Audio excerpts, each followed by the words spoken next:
You're a famed neurosurgeon, the best, some say the best pediatric neurosurgeon living in the world today. You're a man of deep faith. Explain how science and religion, in your mind, coexist. I personally believe that a person's religious beliefs are the things that make them who they are, gives them a direction in their life. But I do not believe that religious beliefs should dictate one's public policies and stances. I find a very good measure of correlation between my religious beliefs and my scientific beliefs. People say, how can you be a scientist, how can you be a surgeon if you don't believe in certain things?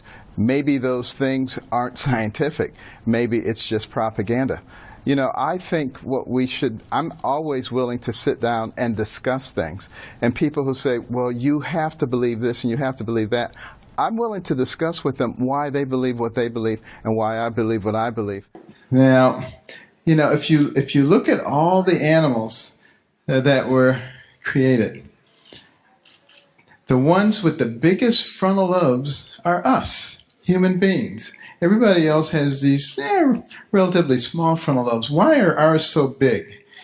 Because that's the part of the brain that allows you to engage in rational thought processing.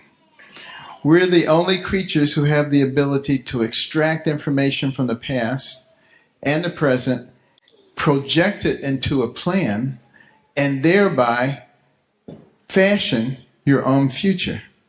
And that's because we were made in the image of God. What is creation? Creation is God's signature, that He created the world and that He created us. Well, you would be amazed at how many science teachers actually believe in creation. Many of them actually, I got so many letters and emails who said, you know, this is what I believe too, but I'm just afraid to say it. And, you know, the politically correct crowd in academia is extremely domineering and intolerant of anybody who believes anything different than they do. And if you're a young assistant professor at a major university and you're trying to be promoted and you indicate that you believe in creation, you're in big trouble. There's a very strong chance that you will not be promoted. And in fact, you may well be driven out of the university. Extraordinarily intolerant. I was once in a public debate with Richard Dawkins, who's probably the world's foremost atheist, and Daniel Dennett from Tufts University. And we were having a debate about faith and science. And those two were on one side, and on my side was me and Francis Collins, who's the director of the National Institutes of Health, who started out his career, by the way, as an atheist. And as he learned more and more about the human genome, as you know, he was one who spearheaded the Human Genome Project. He said, wait a minute, this was no accident. You know, as he looked at the sophistication of those codes. I mean, how many people would look at a computer and look at a computer program and say that it's just random, it just happened? And yet, you know, you take a program like C++ and, you know, a series of zeros and ones can create all kinds of sophisticated commands that a computer can execute. Well, you know, when you look at the genome, you take a series of 4 repeating nucleic acids, which create a template that tells you whether you have a man or a giraffe or an algae or a Drosophila, and what kind of one of those it will be. And it is infinitely more complex than the C++ program for a computer.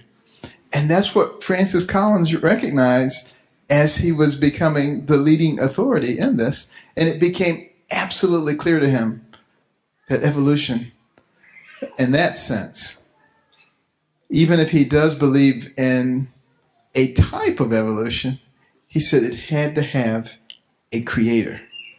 I also had an opportunity to have a debate publicly with Don Johanson, the famous archaeologist who discovered Lucy. He's an anthropologist. The so-called missing link. And, he shows this all over the world, this little skull with a protruding mandible and a receding forehead. And I said, I'm a neurosurgeon. And I operate on a lot of people who have, deformed skulls and things. And, eventually they die and they get buried. And years later, somebody like you comes along and finds their skull and said they found a missing link, He didn't appreciate that. But I said, why is there just one of them? Why isn't there a whole colony of them? How can you dig up this one little thing and then extrapolate? But the real linchpin of evolution is natural selection. And of course, that's a term coined by Charles Darwin. He goes off to the Galapagos Islands. And he was a very keen observer. I will give him credit. And he noticed some things that you didn't seem to see anyplace else. He particularly noticed the finches there who had these elongated, thickened beaks.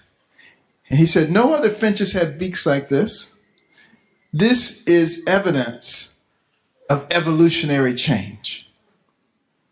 Now, what he didn't know is that there had been severe droughts in the Galapagos for 3 years.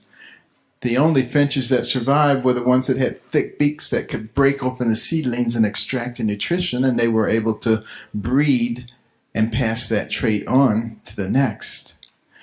But evolutionists say that those changes that you see, just like you saw with all the dogs, is definitive proof of evolution.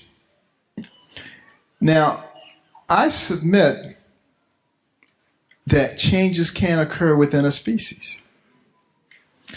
But is that a sign of evolution? Or is it a sign of an intelligent creator who gave his creatures the ability to adapt to their environment so that he wouldn't have to start over every 50 years? That sounds much more intelligent than anything else. And no one has ever demonstrated one species changing to another species. And, this should be, if it's true, a continual evolving. So we should be able to find intermediate species at any given point in time. And we should be able to find how they line up. Darwin said his whole theory depended on the fossil remains. And he said we should be able to line up from a single cell organism to man, several miles long, and just walk right down the fossil trail and see how everything evolved. And he said the only reason they didn't have the fossils is because they were not geologically sophisticated enough, but that we would be in 50 to 100 years. Well, that was 150 years ago. We still haven't found them. Where are they? Where are the fossil remains? But when you ask the evolutionists about that, they say, I don't know where they are. They're somewhere. We just haven't found them yet. That's a pretty lame excuse, to be honest with you. Because then you go to the brain. The human brain. The most sophisticated organ system in the universe. Billions and billions of neurons, hundreds of billions of interconnections. It remembers every single thing you have ever seen. Every single thing you have ever heard. Can process more than 2 million bits of information in 1 second. It is unbelievable because we're made in the image of God. How many people here remember your birthday? Okay, I think it's unanimous. What did your brain have to do for you to respond to that question? Well, first of all, the sound waves had to leave my lips, travel through the air, enter your external auditory meatus, travel down to your tympanic membrane, set up a vibratory force, which travel across the ossicles of the middle ear to the over and round window, setting a vibratory force in the inner lip, which mechanically distorted the microcilia, converting mechanical energy to electrical energy, which traveled across the cochlear nerve to the cochlear nucleus at the pontomedullary junction, from there to the superior olivary nucleus, sitting bilaterally at the brainstem to the laminiskis, to the inferior colliculus, and the medial geniculate nuclei, across the thalamic radiations to the posterior temporal lobes, beginning auditory processing. From there to the frontal lobes, coming down the tract of Victor's jury, retrieving the memory from the medial hippocampal structure and the memory bodies, back to the frontal lobes to start the motor response at the bed cell level, coming down the cortical spinal tract, across the internal capsule into the cerebral peduncle, descending down to the cervical medullary decussation, into the spinal growth gray matter, synapsing there, going out to the neuromuscular junction, stimulating the nerve and the muscle. So you can raise your hand. And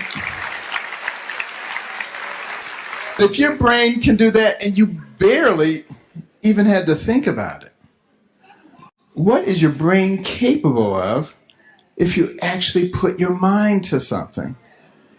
And someone wants to tell me that that came from a slime pit with a bunch of promiscuous biochemicals? Why is it that people try so hard to get rid of God? People who believe in God and who believe in the Bible can very easily explain from where they derive their ethical philosophies.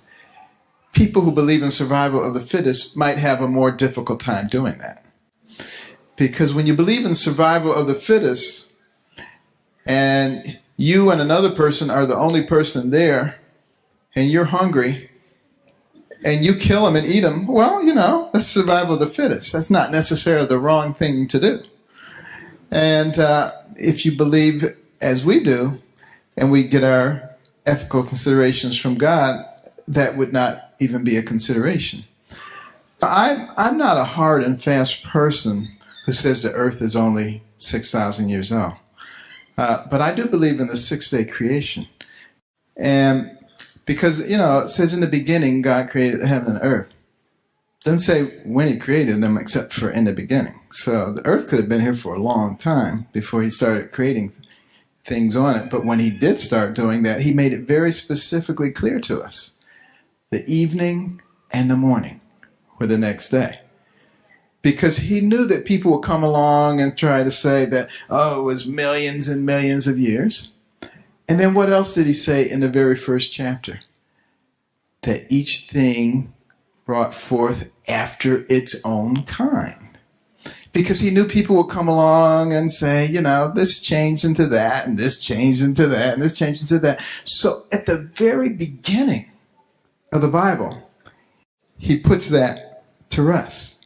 But I think perhaps the most important evidence for the existence of God is what happens in our own lives. Our own personal experience with God. There is nothing in any book or any university that compares with your own personal experience.